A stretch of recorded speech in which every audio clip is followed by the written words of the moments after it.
अभी कुछ समय पहले मैंने एक कोयला खदान के पतन से संबंधित एक डरावना वीडियो कवर किया था और यह अगला क्लिप भी उसी तरह का है। इन पुरानी खदानों में संरचनात्मक अस्थिरता होती है। यही कारण है कि खनिक संभावित पतन का पता लगाने के लिए लकड़ी के सहारे का उपयोग करते हैं। ध्यान से देखें।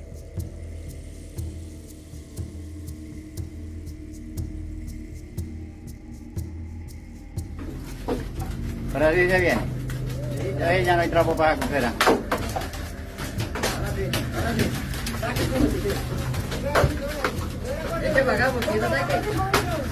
Tranquilo, tranquilo, tranquilo.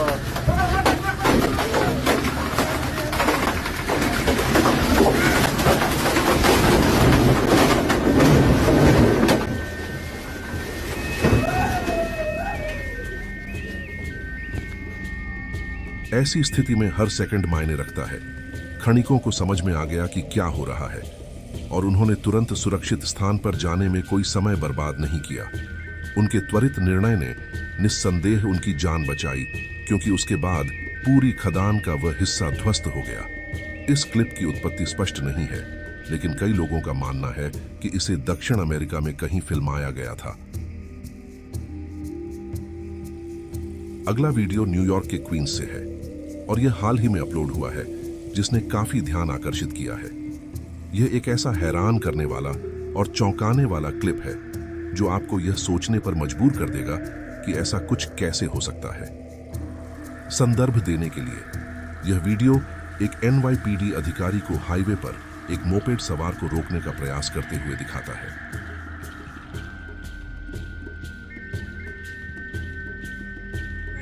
Call 311 388717 388717 388717 388717 is this license plate of this cop, quote unquote.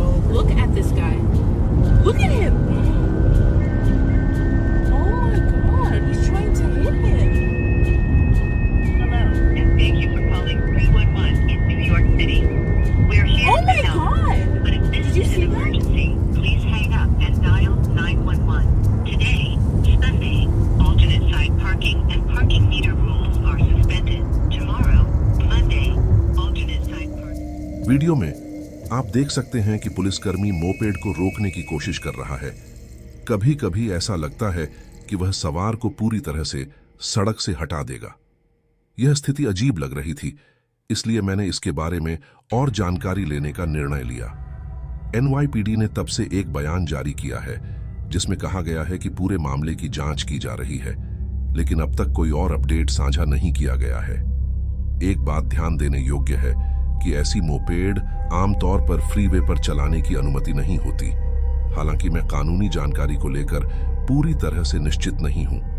यदि किसी को सही कानून पता हो तो कृपया टिप्पणियों में साझा करें।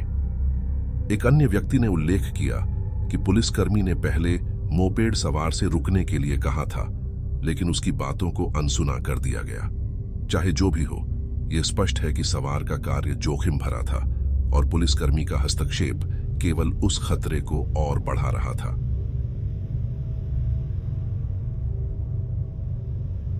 मैं जानता हूं कि आप में से कई लोग आतिशबाजी का आनंद लेते हैं और यह समझना आसान है कि क्यों वे मंत्र मुग्ध कर देने वाली और आकर्षक होती हैं।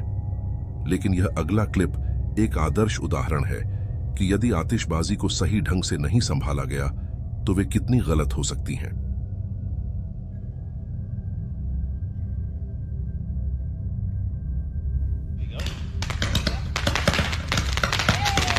Let me falling, gang. Oh! Oh! Take it over! Take it over!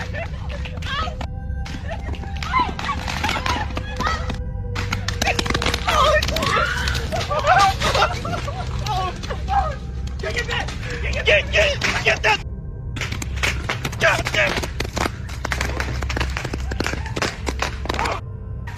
Oh, what the? No! No! Get the water! Oh! Oh! Oh!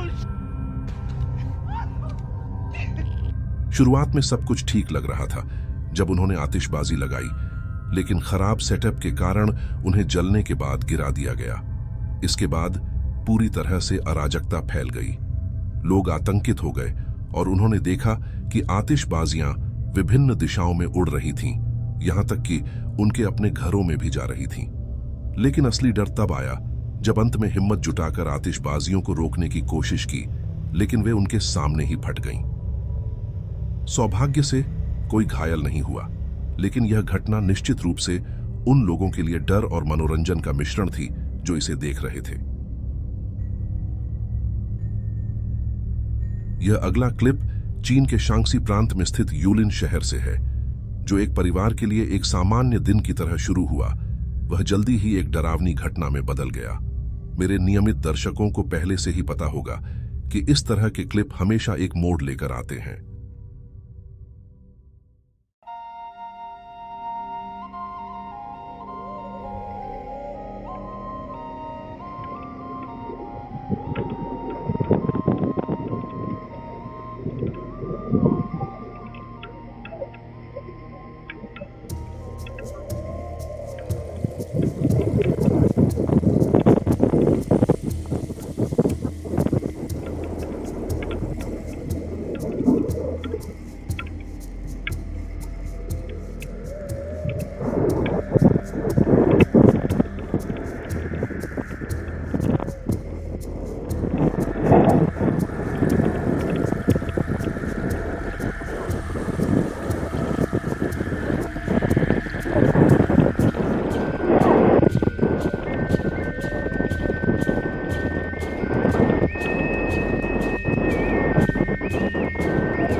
इस वीडियो में एक अचानक बाढ़ परिवार के घर को चपेट में ले लेती है। सौभाग्य से ऐसा लगता है कि उन्हें पहले से ही खतरे के बारे में पता था, जिसने उन्हें स्थिति खराब होने से पहले सुरक्षित स्थान पर जाने की अनुमति दी।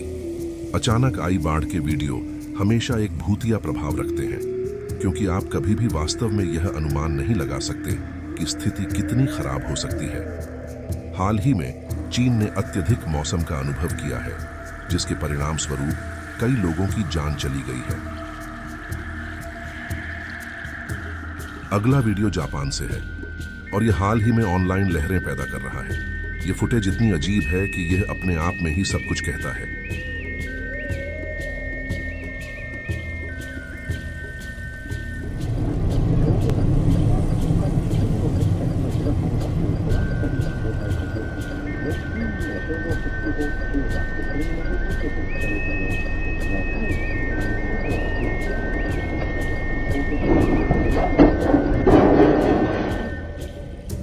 मैं यह भी नहीं समझ सकता कि ऐसा कुछ कैसे हो सकता है, लेकिन किसी तरह कंटेनर ट्रक का दरवाजा पूरी तरह खुला रह गया। जो हुआ वह लगभग अविश्वसनीय है। जैसे ही कार ने खुले दरवाजे से टक्कर मारी, वह पलट गई। यह एक भयावह और अवास्तविक घटना है, खासकर उन लोगों के लिए जो कार के अंदर थे और जिन्होंने कभी ऐसा कुछ असामान्य होने की उम्मीद नहीं की थी।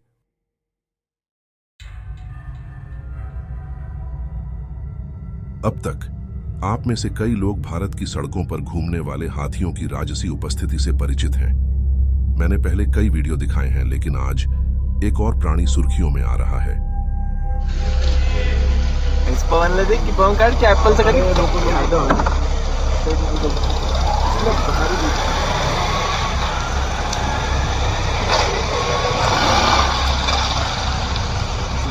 पवन कडे येते पवन पाणी खिडकी बंद काहीच आता कुठे जाणार दिवस?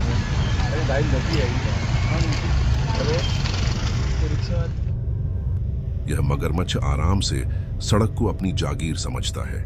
जिस तरह से वह आत्मविश्वास से चलता है, उससे ऐसा लगता है कि वह वास्तव में मानता है कि सड़क उसकी है, और ईमानदारी से कहें तो कौन उससे तर्क करेगा। वह काफी बड़ा है और यह स्पष्ट है कि उसे आसपास के लोगों की कोई परवाह नहीं है। यह एक अविश्वसनीय दृश्य है और एक अनुस्मारक है कि कभी-कभी सबसे जंगली जानवर भी हमारे रोजमर्रा के जीवन में अपना रास्ता ढूंढ लेते हैं। एक तिब्बती बौद्ध गुरु ने एक बार समझाया था कि अहंकार सबसे विनाशकारी शक्तियों में से एक हो सकता है, जो हमारे जीवन में प्रेम, आनंद, शांति और संतोष को नष्ट कर देता है। टोयोटा 4x4 के ड्राइवर के लिए यह एक कठिन और दर्दनाक सबक साबित हुआ, क्योंकि उसने वह सबसे कीमती चीज खो दी जो उसके लिए सबसे अधिक मायने रखती थी, उसकी जान।